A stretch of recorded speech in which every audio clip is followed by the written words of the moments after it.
So I want to start off with yourself. I saw you right basically when I started, not, I wouldn't say blowing up. I mean, I don't want to say it on TikTok, when I started doing well, like just a little bit about a year ago, I would say. And Right. then I started seeing your stuff and I was like, awesome. Somewhat normal, rational, younger person who is as a literal scientist. Like, you have some background in it. And I think that, as the next generation, like I'm 28 or turning 28 this month. I don't know how old you are, but I'm assuming not much. If you're probably younger than me. Just a few years, yeah. Heading on to Yeah. 25 in October. Oh, okay. Well, there we go. So, Yep. like, yeah, you are. I wish I had the ability to go through schooling like you did. I'm no good at math, and as soon as I saw biology had anything to do with math, I was like, that's not happening. Yeah, well, thankfully, I've been able to avoid a lot of the math so far, but that only lasts so long. Yeah. Well, it's awesome to see the next generation coming up and kind of being, especially with social media. A lot of people who I looked up to growing up, they're not really into the social media part. So it gets lost on the next generation. No, for sure. And I would say it was definitely an intimidating step to like start putting myself out there, and like knowing that I could start being way more visible to the general public and people I know could come across like my stuff online was it was definitely an intimidating step. So I understand why some people have their hesitations regarding social media, but in this like modern world, I think it's a great tool to be able to like get information out there. Because Mhm. there's just so much misinformation out there these days. So try to make rid of it as I can using social media. Yeah, I think especially with you having a background, it gives you more credibility than, like, say, someone like me. Like, this is one thing I have to say over and over again. Like, I'm just a guy who likes animals and have always read up, and like I feel like my education never stopped because I always kept on going. But I don't have a degree. I'm just a dude. And people are like, well, you got That's this wrong. And I'm like, yeah, I get stuff wrong sometimes, but I try to at least admit it and like be as accurate as possible. Hey, I got news for you, man. A degree does not stop me from getting stuff wrong. I had to post a video today saying like, "Oops, I misidentified that species of whale." So, I saw um, that. Yeah. yeah, man, it happens. It happens because reality is the degree, helps you get some training in how to do certain things, but it's not like a lot of people will take it as like some sort of I don't know badge. It's not. Yeah.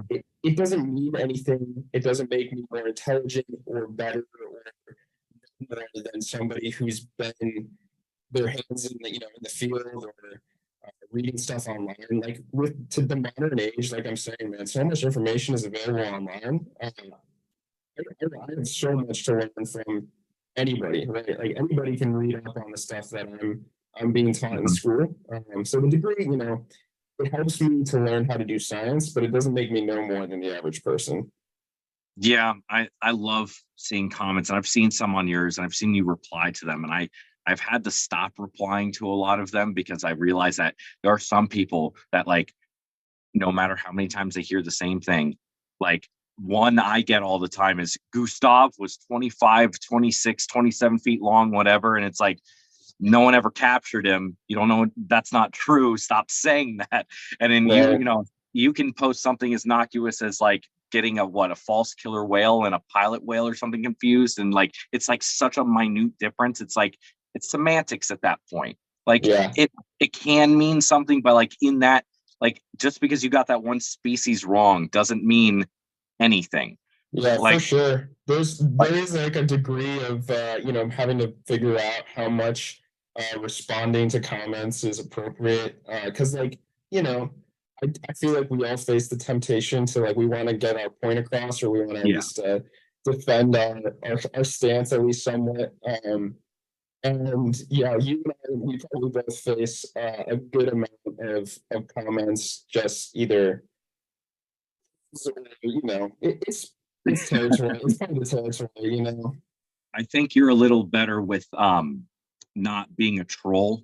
As I don't want to say I'm a troll, but I definitely I enjoy. I grew up on the internet. I enjoy making jokes. I enjoy having fun, and I've had to definitely dial it down because I know that a lot of people, whether I like it or not, take what I say seriously because Mm-hmm. as you were saying, it's the social media, it's putting yourself out there. I have just putting myself out there has made it so that if people start following the things that I do, they take the things I say seriously. So if I joke around and I know I'm kidding, but like I could seriously bother somebody who, may not agree with me. And I know there's plenty of people that don't agree with everything I say and do, but you have to come at it from an even more professional Yeah, side. definitely. It's hard, especially not to return like ad hominem like type comments who are directly Yeah. trying to tear down our personhood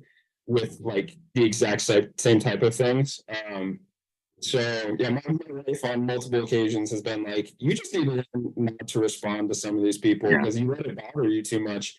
And I totally agree with you. I have, there's some bit riding on this for me because like I don't only represent myself, even though theoretically I do, but I also represent my school through indirect association, right? Mhm. And my lab and my advisor and all this thing can like something I say on the internet could theoretically get back to them or have some sort of backlash to them. So yeah, it's like you have to like tread the line carefully. But Yeah. Have you? Now, I noticed that recently you've been using other people's videos, kind of like I do, and like talking about them. And I yeah, think that it's a you can't get out every day to do things. Like I try to go herping as much as possible. I try to get outside and do those things that I enjoy doing and finding the animals I want to find. But like I can't go to Australia right now and find a varanid of any type. I can't go and like there are things that I can't do right now, but I want to talk about. So I got to use videos from places and from people that I don't know, and I try to credit them as much as possible. But like I have copyright issues all the time. I don't know, mm. on YouTube at least, not really on TikTok, not as much, but YouTube especially. Have you had to deal with that yet? Like people copyright striking your videos? I've only had to deal with it on a couple of occasions. One, it was not even the owner who like copyright strike my post. It was on Instagram too. Super weird. Like some random Yeah. person claimed ownership of a video that wasn't theirs. And it was my most viewed video on Instagram, so that was a shame because I Um, wasn't able to get it back yet. It's not a big deal. I would say that is like I'm in a similar position as you, where like on social media, I am majority a talking head, because of the fact that I'm constrained to what I can actually film in the field. mhm. I'm not allowed to just like strap a GoPro on my chest when we go out shark tagging, because there's a lot of approval hoops I would need to jump Yeah. through to get the university to sign off on stuff like that.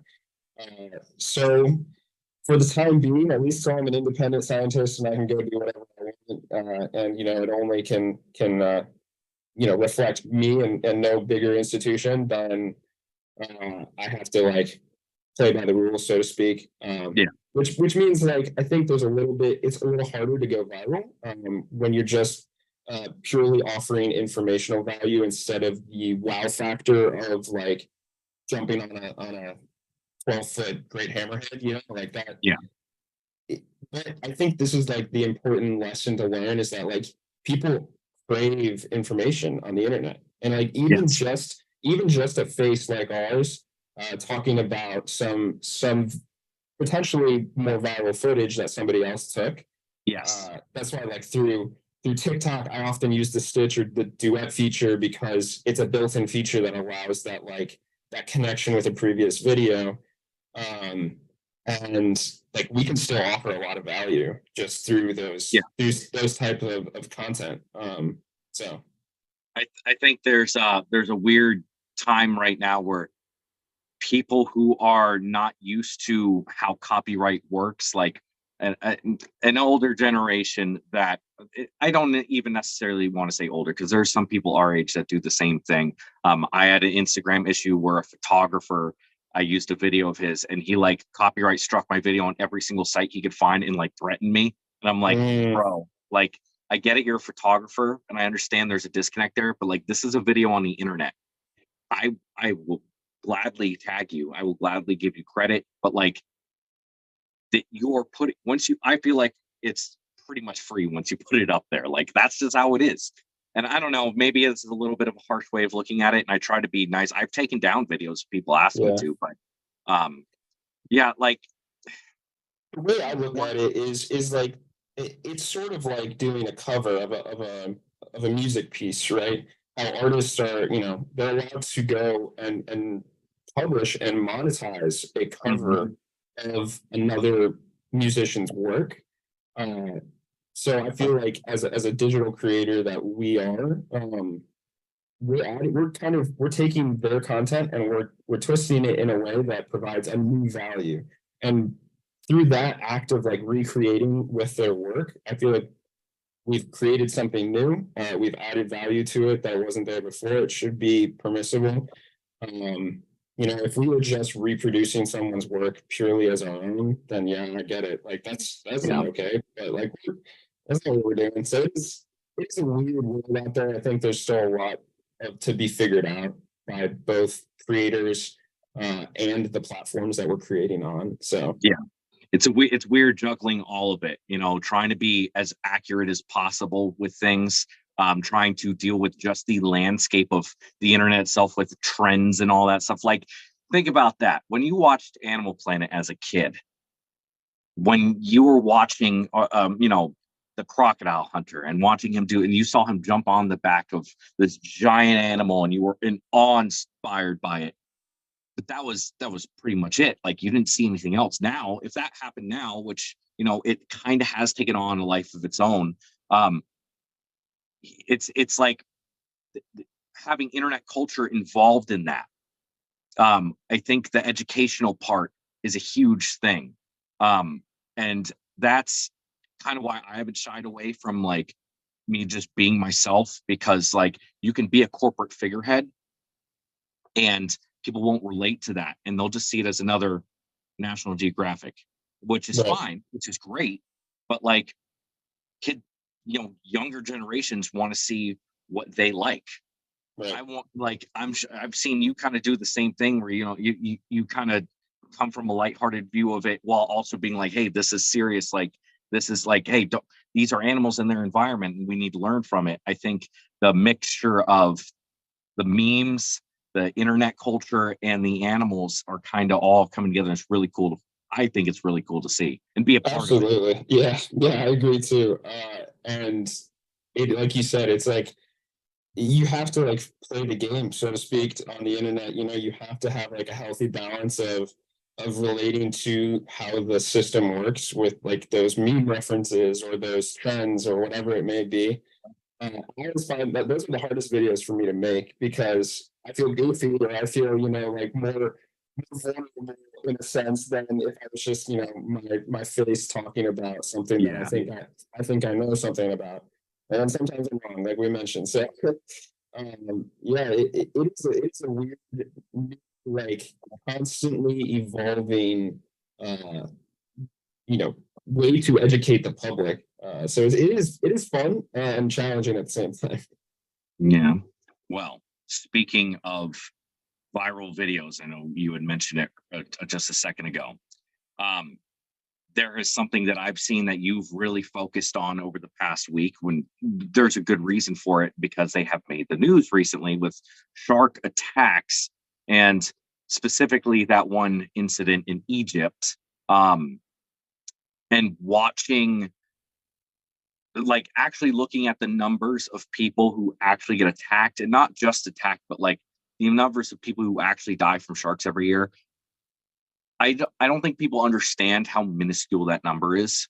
Like, when it comes to the grand scheme of things, is what, at max, usually 10 at most. It's like, that's a bad year. Around the world, not just the United States. like it's rare for people to die of snake bites here in the United States. It's 5 people on average a year. That's just in the United States, not the world. And so, watch it was a horrific attack, very sad situation. It does happen. It's not common, and this has just been exacerbated due to the fact that it was at a resort, like it was in a very public place. It's very sad, but what do you feel should be what is the best reaction in your mind? Not what the reaction of what people like you've had to dispute people with, but like what should people take away from a situation like this? Absolutely. Okay, so the main takeaway that I would offer is that sharks do not just attack because they cross paths with a human. I think there's a big misconception, for lack of a better word, that people think that human equals prey, shark equals predator. A shark swimming past a human is going to attack, right? Mm-hmm. And the really don't realize is how in close proximity they are to sharks at the beach, pretty Mm-hmm. much constantly. Yeah. Constantly.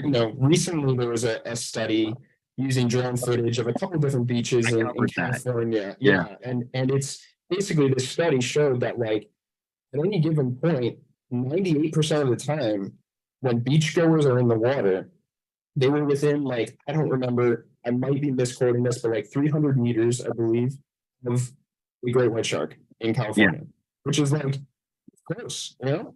Yeah. And are they attacking? No, they're not. They're not attacking. Not a single attack happened during the course of that drone study. I think there was one like 2 weeks after or something like that. It was like over the course of 2 years, and it was just like a little nip. Right. So that's my biggest, like, what I really want to like kind of drill home is that we already coexist with sharks all the time, and people just these shark like we definitely I didn't watch the video of this attack because I know how it would affect my mind. That's a traumatic shark attack, and like you said, high level of visibility. But it offered an opportunity to sort of speak on a generalized term. And I had somebody who is a shark behavioralist who duetted my video, and he made a couple of follow-up videos, and I think I have a ton to learn from him. I think he's an expert in the field, more so than I am. And one of the things his critiques, without being harsh at all, he wasn't condemning my video. He actually had a lot of positive things to say about my video, but he was cautioning the overgeneralization of shark attacks. And I agree to a point, right? You cannot generalize all shark attacks because there's a whole suite of factors that go into every unique incident. But at the same time, I think a certain level of generalization is appropriate because of how much the media and the public eye generalizes shark attacks on their own.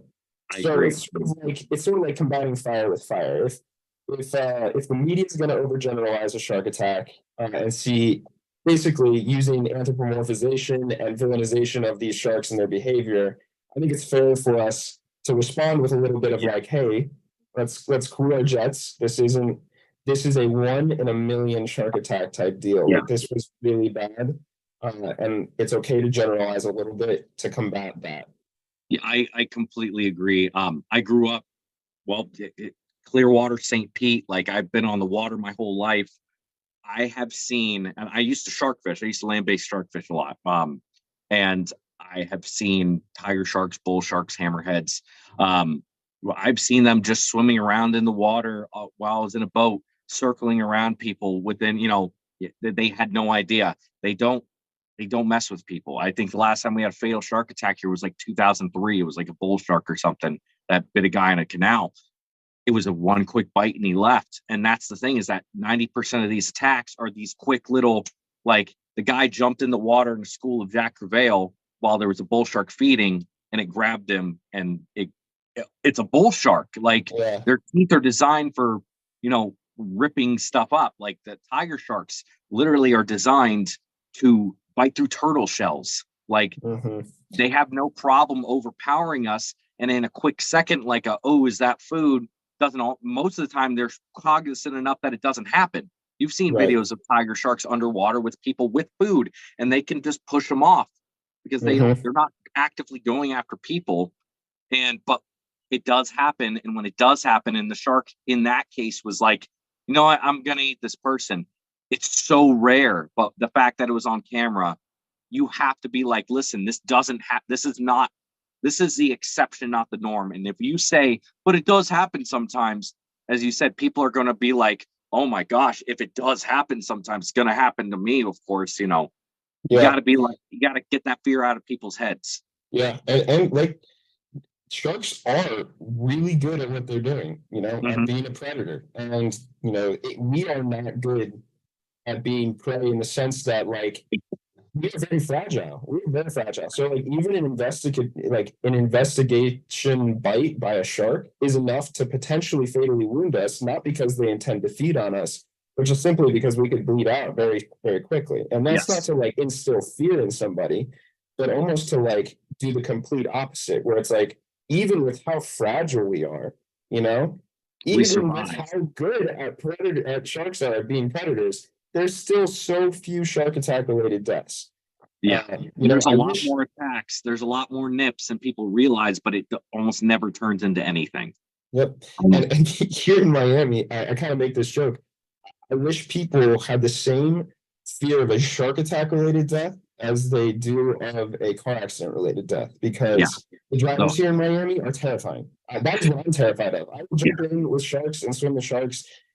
And here I get on the roads and I like absolutely pray that I'm never gonna, I'm gonna see make home again. So it's kind of disproportionate the amount of Mhm. fear and attention and like real estate in our minds that sharks occupy. They don't deserve that much real estate except for awe and fascination, in my Yeah. opinion. Yeah, yeah, no, I totally agree. It's just it's sad. I feel like that stuff has to be covered in a lot of ways. Like, I've covered a lot of alligator attacks, and those again, those are extremely rare. But the numbers have ticked up over the past couple of years, and people are kind of freaking out about it a little bit. And I've had to sit back and be like, listen, most of that stuff is completely avoidable. 99% of all these incidents are completely avoidable. People don't realize how close sharks do come to the shore. They think they have to go off. That's not true. They'll come up into the shallows. But like, if you're out during the day, and like in this part of Florida that I live in, super shallow, the chance of a shark coming up to you in the shallows that we swim in are almost none. In the Atlantic side, it's a little different, especially during like the mullet run. But think about the statistics on that. The mullet run, how you could fly a drone over a school of mullet and you see thousands of black tips Mm-hmm. right off the beach. You see their fins, great hammerheads following the black tips because that's what they like to eat. Hammerheads like to eat big fish, they stingrays, that stuff like that. Other sharks, that's what they're going after. And yet it almost never happens. So it is what it is. You're not going to convince some people. Yeah, No. yeah, no, you really aren't. What I sort of want to staunch the bleeding of, no pun intended, but is that like there's always the risk of this runaway train where people whose already shark populations are severely hurting globally, right? We've seen a 70% decline of our global shark species in the past 50 years, which is Yeah. it's dramatic, and people don't realize how much sharks are struggling. And now there's a bias, right, a perception bias, especially in a lot of recreational fishermen, where they're having their catch depredated, and they're like, "There's sharks. There's way too many of them. We need to stop protecting sharks." Well, I mean, you live in the tropics, one, and you're offering them a struggling fish on a line, so it's kind of not fair to the shark to say that they're overpopulated. Oh, not where I was going with this. I, My I think point. I think I can. As I said, I've been a shark fisherman before. Like, I went out specifically targeting them, and I did that a lot. And I'm a hunter. I'm an outdoorsman. And some people think that clashes a lot of times because they think that shark fishing is a big one. That was a big issue a few years ago, especially because like they they went into, you had to you couldn't do it in a lot of places, and I understood it, but like they wanted you to get a specific license for it, and the limits were set on what you can and can't keep, and which I think is perfectly fine. I would love it if you couldn't catch and keep fish in Florida for 5-10 years. That's a little bit um that's a little bit farther than I'd like to go, but I'm saying I'm okay with the complete shutdown of fishery to help it get back up. Sharks, I've eaten them before. Mm-hmm. They take certain ones taste good. That's fine, but like I followed the laws with it, and I didn't realize that some of these laws, I'm like, as I get older, I start looking at like our regulations with like uh, a lot of these native stuff that we want to keep, like snook and redfish and trout and like all these other things, and the red snapper and the things that they allow regulations for and the things they don't. And I'm like, oh, we really have in some cases no idea what we're doing or how many are out there, and we're just like, yeah, this small amount should be fine. I'm like, maybe that's the same thing with sharks. Maybe not go into international waters to be able to, kill tiger sharks and hammerheads. Like maybe that's not a good idea. Yeah, we don't know everything, like you're saying, especially when it comes to stock status and stuff like that. That's a very hard thing to get an accurate prediction on for current conditions and future stock conditions. Mhm. We do our best with models and stuff, but the model is only so good as the information that you put into it, right? So the problem in a lot of these fisheries is that we're data deficient on actual catch out there. So Yeah. we rely a lot on recreational fishermen. Like I love the cooperative shark tagging program with NOAA, where recreational fishermen are out there, and they're getting the adrenaline rush of landing a huge shark on the beach. Hopefully, doing it with proper training and safety and all those other things. I will say I see most a of the lot of people, unsafe handling.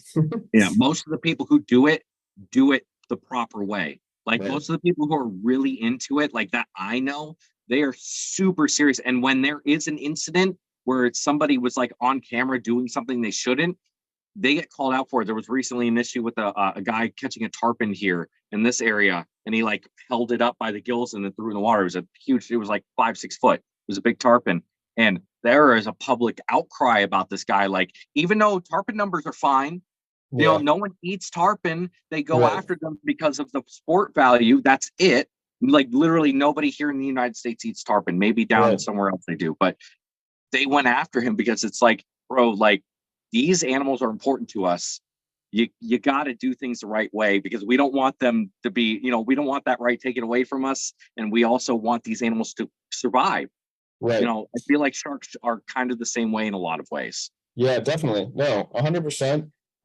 And my fear is that with like incidents like this shark attack related, deaths in any way, shape, or form, especially this one that was pretty brutal, is that it leads people to being less and less sympathetic towards sharks and their decline. And so that's Yeah, sort of my the attempt that my videos are putting out there is trying to get as little awareness as I can, where I can, that like we need to still, as much as these animals may pose threats to us, right? And we have to be cautious around them. I'm not saying be careless; they are yeah, dangerous, but we still need to protect their populations for the sake of our ecosystems and yeah. all the benefits that we derive from their ecosystems. Yeah, there are people who just want to take out all top predators that pose a threat to people. Like I've dealt with them on, and I've had the same people comment on any single video that involves a top predator, whether it be a bear or an alligator or a shark or anything that they don't like, that they view as dangerous, the snakes, anything. They're just kill them all. And I'm like, Yeah, okay, so say we do that, kill them all. They're all gone. We humans could easily wipe out everything in a matter of a couple of years if we wanted to. yeah. Sadly, we have that ability. Let's say we did it. What would happen? What would happen to our ecosystems? Are you going to go out there and make sure that all the populations of everything are under control? Are you going to go and make sure that it's people have no idea, even something as small as a mosquito can literally hold a whole population up if like it's people just it blows my mind. It blows Yep. my mind how people want to just get rid of them all. No, truly. Like speaking about sharks in particular, like not all shark species were created equal. You know, a Yeah. lot of them play very, very different roles in the ecosystems that they occupy. So we can't just generalize all sharks together because, Yeah. you know, maybe if we took out an entire population of spinner sharks, right, maybe the Atlantic shark noses would be able to take their place. But Yeah. that's not something we want to bank on, you know? Yeah. That's a terrible bet to make. Yeah. Yeah. Just a tad. You know, it's funny because you made a I don't remember if it was you or somebody else that made this point where like there was a spinner shark or a shark nose shark or something like that, and like they were comparing the two species and like, hey, which one is which? And besides like the tiniest little things, you would, and they live in the same area too. Like you would have no idea. It probably doesn't even make that much of a difference. But like Yeah, there is the a distinct difference. spinner sharks and black tips, the only difference, and it's funny, the difference is actually a little bit ironic. The difference is that spinner sharks have an extra black tip on their anal fin, Aren't they a little bit and slimmer? Aren't they a little right, slimmer? they're a little slimmer, yeah. But it's funny, like you would expect the black tip shark to have more black tipped fins, but Yeah. it's actually the spinner shark that has the extra black tip. So And then the black tips are like a little bit darker gray on top, or like a brownish gray rather than like, yeah, there's a little brown in there. But I love black tips. I grew up catching them, and they're just fun. They're fun. I love watching spinner sharks jump. I've been in so many situations where like all of a sudden this little like 5 foot shark comes through, zips through, and you're just like, oh, that's just so cool that the things live in there. Like, I love that stuff. I go outside and I see an alligator, and I'm like, there's a freaking, something that's been around as long as the dinosaurs that live 5 minutes down the road from me. Like, that's awesome. I think yeah, that that's something I want to preserve, of course. But like, I think the next generation of people is really starting to kind of see that, especially like, I mean, regardless of, I'm not going to get political with it, but like, regardless of what you feel about climate change or all the things that are happening with the environment, I think most people in our general age group understand that cutting down trees is bad, or maybe there's a way to do it that's not like just destruction of the environment. Overfishing is not good. We need to kind of cut down on that. Like, there's a concerted effort to make sure that there's something left after us. And I don't think that's really been done until, well, the past 10 to 20 years. yeah. And we've got a lot of ground to catch up on in that regard. Yeah, we do. We do. But it is good. It is, and that's like honestly, if there's stuff that I want people to take away from our content, it's more so the wonder and the awe and the fascination because it's from those feelings that you generate a desire to protect, right? Yes. Um, because I could probably blow up my TikTok account with talking about shark attacks and fear and all this stuff, and everybody would want, because that stuff, that plays into a different part, a different chemical pathway in Yeah. my brain, and it's like that's not the content that I want. I'm not trying to. I don't want to instill fear of sharks, right? That's the complete opposite of what I want to do. And so back at it. There we go. Well, after that little interruption, one of the things I wanted to ask you was about like what made you decide to actually start posting? Because I know you said that like the thought of doing it is rough, but what actually like made you want to do it? Was it that you wanted to do? Like for me, I just enjoy talking, sadly, and I like talking about things, and I like being on the internet. And I was like, oh, I'll talk about things on the internet. This is like my third iteration. I've done fishing, politics, and I've always been an animal guy, but now I'm, an animal guy. Right. So what made you Um, want to do it? it's actually a pretty funny story. So about a year ago, almost exactly a year ago, I got a puppy. Right. So we got a dog. He's a yellow lab golden retriever mix. Hmm. And he was super cute. And I have a friend who he's the chief marketing officer for a couple of different companies actually. He does like social media consulting on the side too. He's a good friend of mine. Used to be a roommate of mine. And he was like, dude, your dog is so cute that you could make money using social media with your dog. So the first account that I actually made was an Instagram account for my dog. Started posting some stuff on there for fun. Didn't nothing really happened. And then he was like, "Dude, Instagram is not where it's at right now. You need to make a TikTok for your dog." And I was like, "Okay."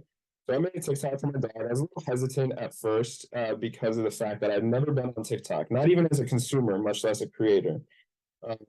And so this was my first TikTok account. It was for my dog, and I had a video go not super viral, but I got like 3.3 million views of my dog. And so I was like, oh, okay, like this is something. Like this is interesting. Yeah. And so then he comes back and hits me with dude, if you can do this with your dog, you're starting to be a marine biologist. You have something that people love to talk about. So you should absolutely start a marine biology TikTok. And I was like, I don't know. Like I already like am pretty booked on time. Like I don't know if I have time for this. But Yeah. I took his word for it, and I'll give it a chance. And it was within the first week of creating the account that I got broke like 20,000 followers within a week, and I was like, oh, okay, this is very different than what I was expecting. Yeah. And from there, I kind of realized that like, okay, this is maybe worth my time. Maybe I can offer people some interesting information about the world of marine biology. Maybe teach myself some things along the way, not only with like on the marketing side, but also on the like educational side. I have to do my own research into a lot of these topics, and I still get some stuff wrong. So that's how I originally got into it. And it's kind of turned into something from there. But yeah, it was pretty funny that it originally started because I got a dog, of all things. Hmm. Yeah. No, it definitely like I wasn't sure if it was just because of school or something like that. So I mean, it makes sense. My brother did that. He has a dog, and it was the same sort of thing. They're like, you can get paid to have that cute little wiener dog, and I'm like, really? That's what they're gonna pay? Okay. I mean, if people will pay attention to it, I didn't use TikTok either. I was like, no, TikTok is owned by the Chinese. Why would I do it? And then I posted to it. I'm like, oh, it's just like any other social media app. Like Yep. if you don't watch the girls dancing, you don't see the girls dancing. Yeah. and, that, and that's what I've come to realize with it. No, nice. Well, is it like something that you see as being like you would like it to be your career, or is it just like always going to be a side thing that you Yeah. just like doing for fun?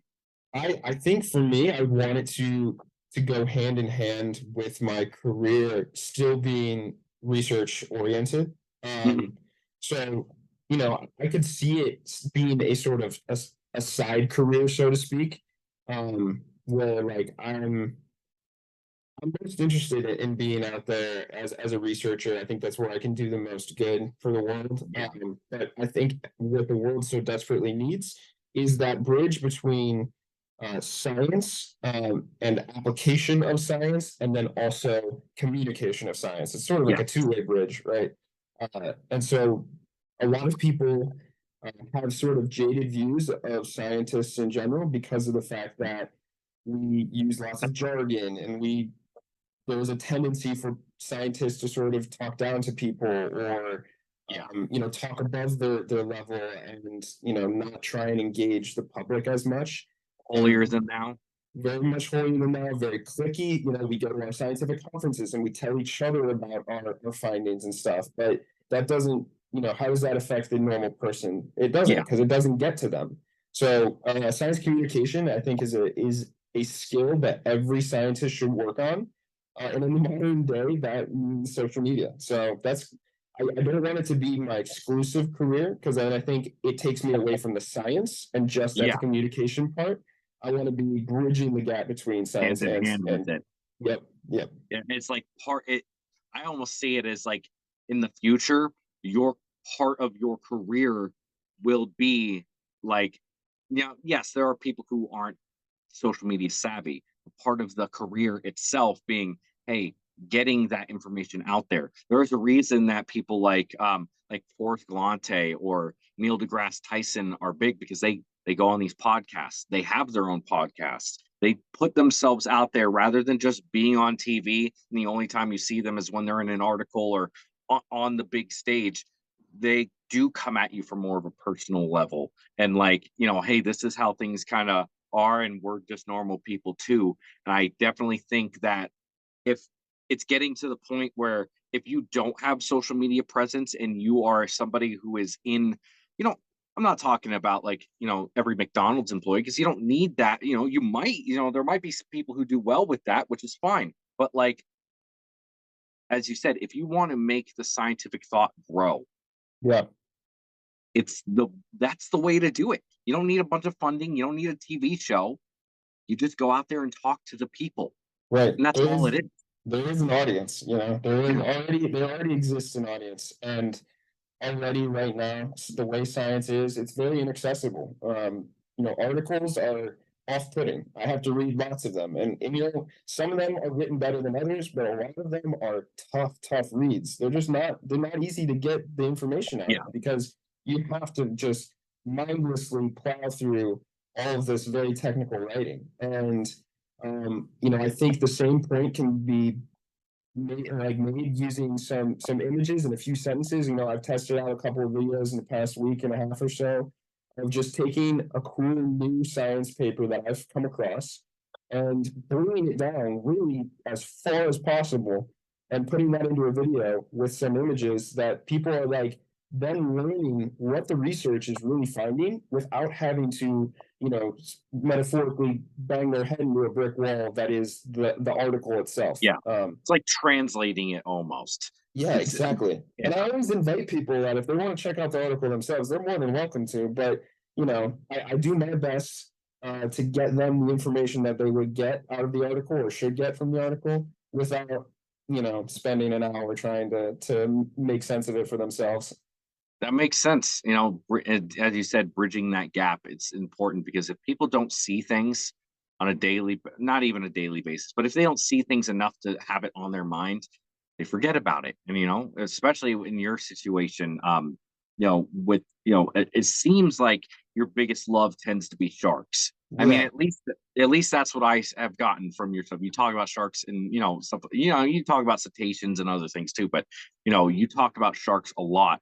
And I agree with you from something you said earlier about like posting things that are going to do well and only posting those things. And I post so much I post so much content that sometimes it seems like I'm getting into that realm of like all I've talked about is alligators for the past week.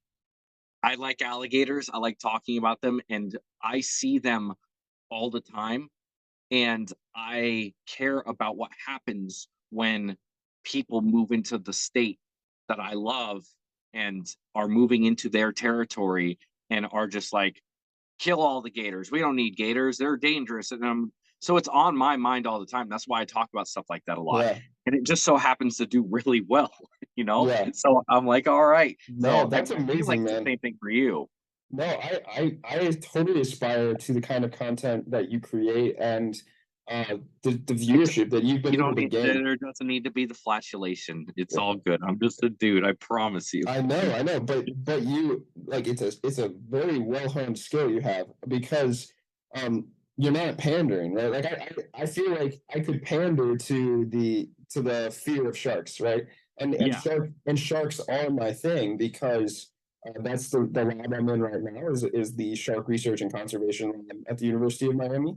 So Mhm. they are the prominent focus of our research. I do teleost research, so I do some stuff with barracuda, with lionfish, pretty much any teleost fish that we catch Nice. as bycatch. So like some snappers and groupers and stuff like that. So it's not just exclusively sharks and rays, but that is like the main focus of our lab's research.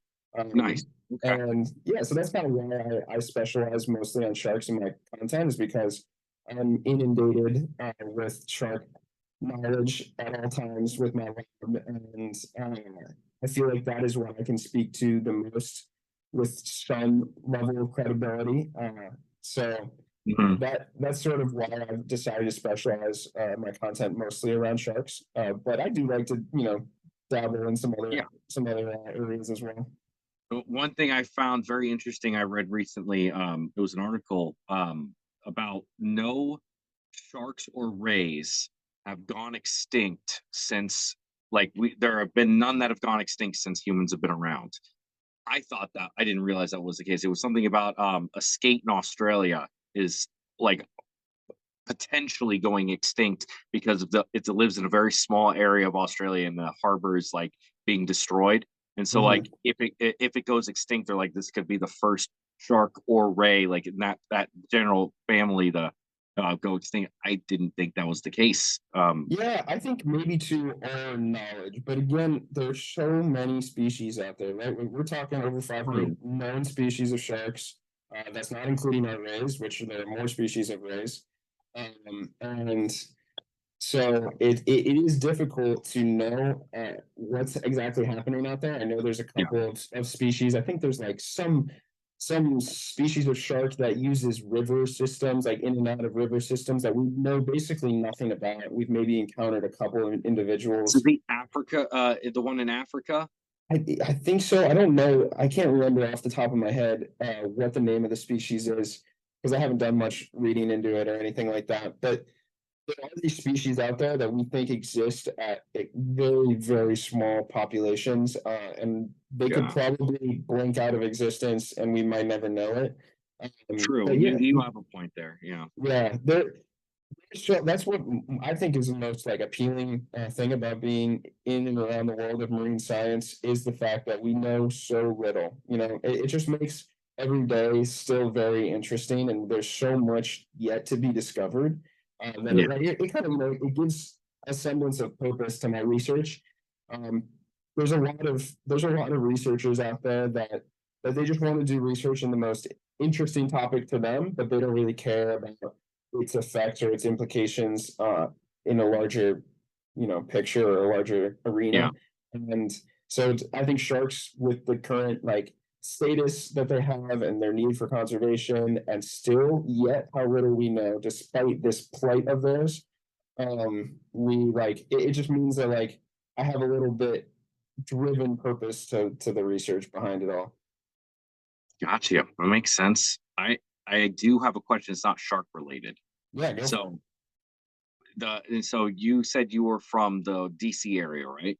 Yeah, originally born and raised in the Washington D.C. area. Yeah. Okay. So you did not grow up in Florida. Did not. You might have seen things at aquariums. I'm. I call it the Jewfish. Right. I know it's the Goliath grouper. I That's what I always grew up calling, and that's what Yeah. everyone called it. But Right. that being said, did you realize how big they were You until know, I've never gotten to encounter one in person. you have? Uh, Oh, you haven't. no, I haven't. Oh, I think maybe when I was a kid, we visited the Keys. I had an aunt and uncle who lived in the Keys part time, and I think we went fishing. We got to catch some grouper species, but I don't know if it was a Goliath grouper or not. And the reality is like the videos I've seen of them like coming up and like taking sharks or taking right there, they can swallow a human whole they easily. could, Like, but they don't. Like, yeah. there's a that's another thing. I I don't know why I assumed you would have seen one in like a zoo or something like that. Oh, maybe I have seen one in like an aquarium setting. But I would like have to think they about that. have one in Tampa at the Florida Aquarium. That is, I mean, it's been there for years. It's huge. Yeah, they are. We have, if you go down to the Skyway fishing pier, this is the craziest thing. This is a success story. Okay, in the '90s, they were almost wiped out. Yeah. Like, they were almost gone. Like, there was none left. Now, every single wreck in less than 200 feet of water has them on them. You go down to the Skyway fishing pier. You can drive on this pier, take your giant rod out, put a body of a jack crevalle down there, and you're hooked up to a 200+ pound fish. Like, that's how crazy the how much it's come back. There's seasons open for them now. Yeah. Just conservation is something that works if it's implemented properly. But I Yeah, don't so many people don't even attempt to even think about implementing it properly. They get so upset by the fact that they can't harvest something.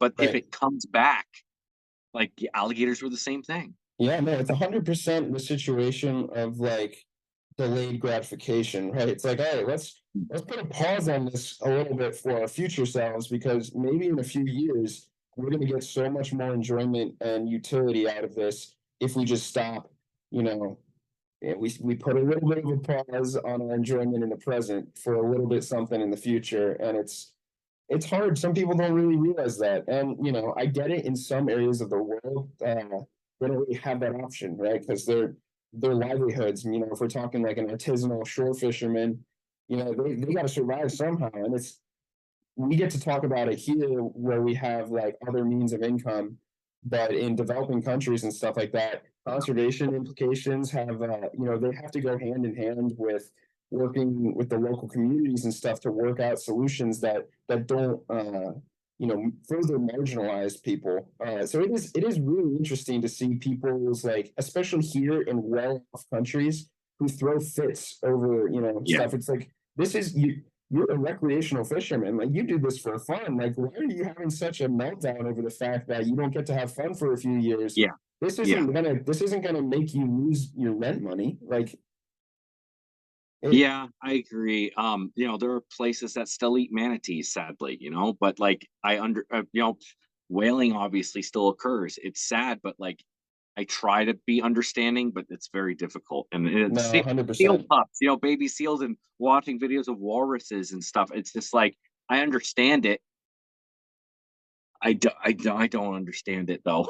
I Yeah. don't. Yeah, that's why it's sort of like you got to take a little bit of a slower approach with those communities because it's been culturally a part of their Yeah. lives forever, and so Yeah. you can't just like Thanos snap your fingers and take that away Exactly. from them. You kind of have to slowly work out a best solution that maybe a compromise where not everything is Yeah. sacrificed for them, but we also are protecting our natural resources because Lord knows we need it. Yeah. So, is there anything that you're working on right now that you're excited for, or any projects that like you're thinking about doing that you really want to work towards? Yeah, so actually later this week I'll finish submitting a proposal to do some work with Atlantic guitarfish. So Oh, okay. I love rays. I talk about sharks a lot, but I love rays because I think they are such a fascinatingly diverse group of organisms. And, there's a lot that we don't know about them. If we think we don't know a lot about sharks, we almost don't know as much or more about rays. So, uh, yeah, I think rays are really cool. And guitarfish, they are a wacky looking ray. Cousins of the sawfish, which have gotten a lot of conservation attention Mm. because of being critically endangered and Yeah. ginormous. Like there's a video that I'm Yeah. probably gonna stitch or do something with about that guy hooking into the 17-foot sawfish, which is amazing. I really hope that he was able to like submit a report to the sawfish encounter hotline. Yeah. Because we like don't know how they're doing. Thankfully, it looks like they're starting to make a comeback, especially with the protection of their reproduction grounds down in Yes. the Florida Bay and the Everglades and stuff like that. But yeah, no, guitarfish. I think they're really cool. I'm trying to look into some of their population stability down here in South Florida. See how essentially how big their effective population size is, what the rates of genetic diversity and gene flow is. Um, Look for any potential like mixing with other subpopulations, maybe down in the Caribbean or stuff like that. And that'll be one half of the project if it gets approved. Hopefully, it all depends on Yeah. funding, unfortunately. And then the other half of the project, I'm looking into essentially their niche that they occupy. So, using samples of the tissue, their white muscle tissue from a biopsy, I can make inferences about what they're eating and where in the food chain they're eating, what habitats they're relying on for those food resources, and all of this will hopefully like provide a little bit more information that we can use to conserve them better because they are a near threatened species or vulnerable species, depending on where you're looking at. And we don't know like basically anything about them. The Yeah, scientific I've literature, heard of them. That's about it. yeah, they're almost absent completely from the scientific literature. There's maybe a handful of studies out there that have looked at various things. I know one down in like off the coast of Mexico was kind of comparing two not sawfish, two guitarfish species down there in the Atlantic. Guitarfish was one of them. So yeah, I mean, there's just so much out there. I'm constantly trying to like come up with cool project ideas. Unfortunately, it's Mhm. like a lot of it is a logistical battle of getting the money to do and the time and the resources and stuff like that. But I have hopes for this one. High hopes. You're doing the thing basically. Yeah, like in a couple of years from now, you're going to be the one that I'm reading the article about. Like Yeah, I that's the hope. way that's what it's looking like. I That's hope. I awesome. hope. Yeah. That is awesome. You know, that is it's good to see that there are people that are coming up that are doing that. It's like, you hear all the doom and gloom about how this next generation is so lazy and they don't do this and they don't know how to do that. And it's like, that's all I heard growing up.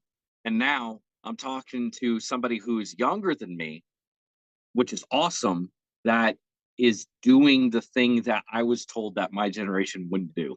Yeah, and that's the thing that I think rubs me the wrong way the most is how many people that are reaching out to my inbox from my DMs or my email or my comments, and they want help learning how to like pursue a career in science or something that they really feel passionate about.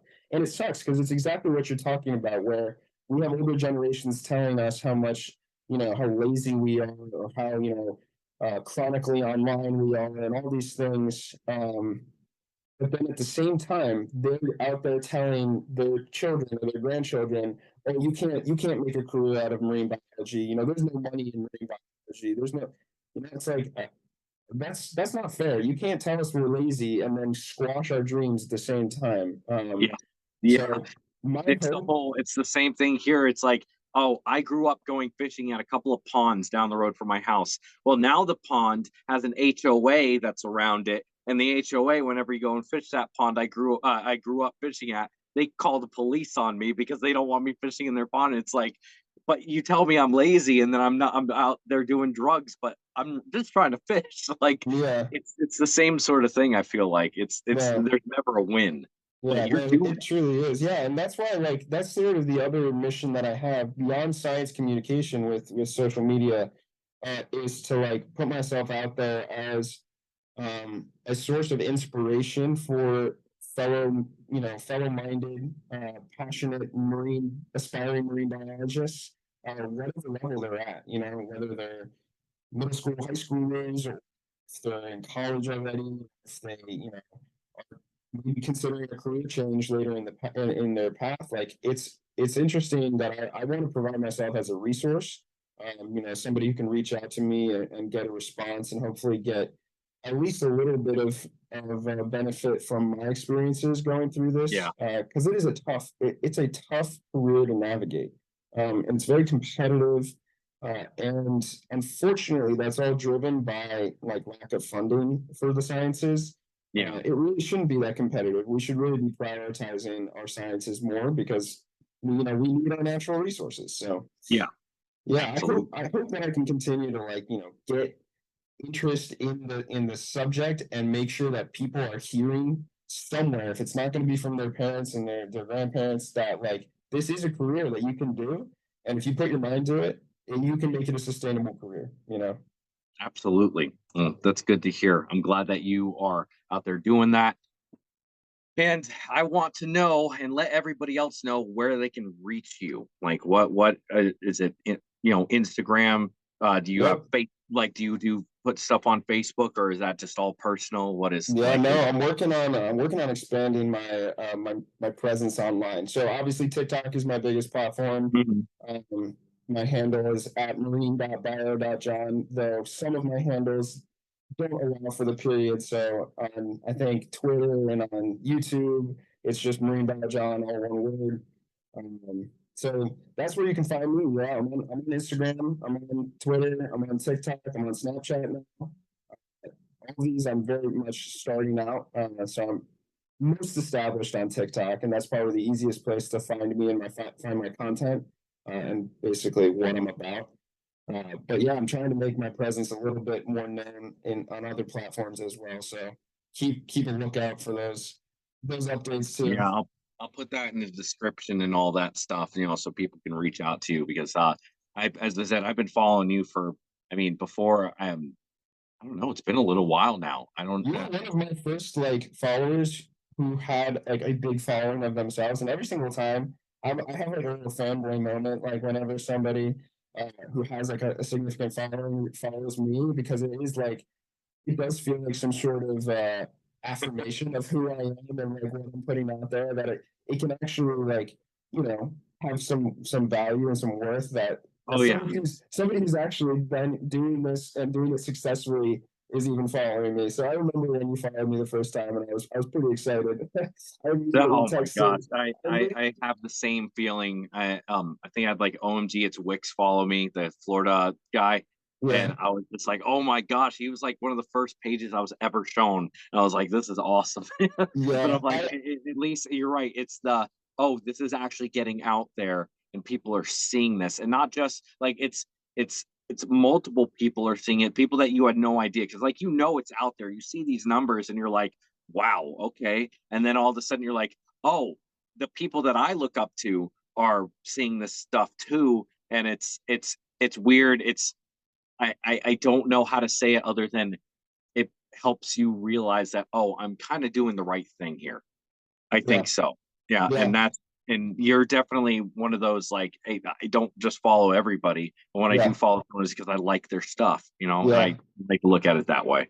No, and that like that adds a whole nother dimension of like the benefit that we can provide as a creator, and sort of just the effect of us following somebody that we genuinely like at their content and want to interact with, how much that inspires and like energizes me. Like I just remember I've had a couple of big creators follow me at this point, that it's like, okay, all right, I gotta keep on this. Like I'm on the right path.